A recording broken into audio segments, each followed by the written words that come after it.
तर महत्त्वाची घडामोड आहे, सरकारने हिंदीबद्दल काढलेले दोन्ही जीआर आता रद्द केलेत। त्रिभाषा सूत्राबद्दल निर्णय घेण्यासाठी नरेंद्र जाधव समितीची घोषणा फडणवीसांनी केली। समितीचा रिपोर्ट आल्यावरच त्रिभाषा सूत्राचा निर्णय घेतला जाणार असंही फडणवीसांनी स्पष्ट केलंय।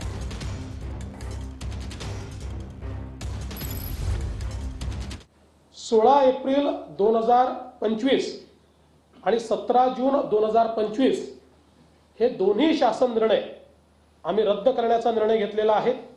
हे दोन्ही शासन निर्णय या ठिकाणी रद्द आम्ही करतो।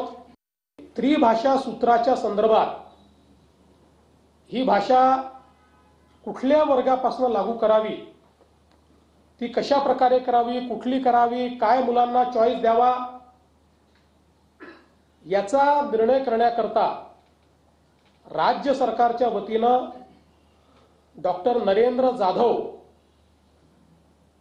यांच्या नेतृत्वात एक कमिटी तयार करण्यात येईल। आपण सगळे जाणता डॉक्टर नरेंद्र जाधव साहेब प्लॅनिंग कमिशनचे मेंबर होते, कुलगुरू होते, शिक्षण तज्ञ म्हणून त्यांना आपण ओळखतो। त्यामुळे त्यांच्या नेतृत्वामध्ये एक समिती या ठिकाणी तयार केली जाईल। त्यात काही सदस्य अजून असतील, त्यांची नावं लवकरच घोषित केली जातील आणि या समितीचा रिपोर्ट आल्यानंतरच त्रिभाषा सूत्र त्या रिपोर्टच्या आधारावर या ठिकाणी लागू केलं जाईल।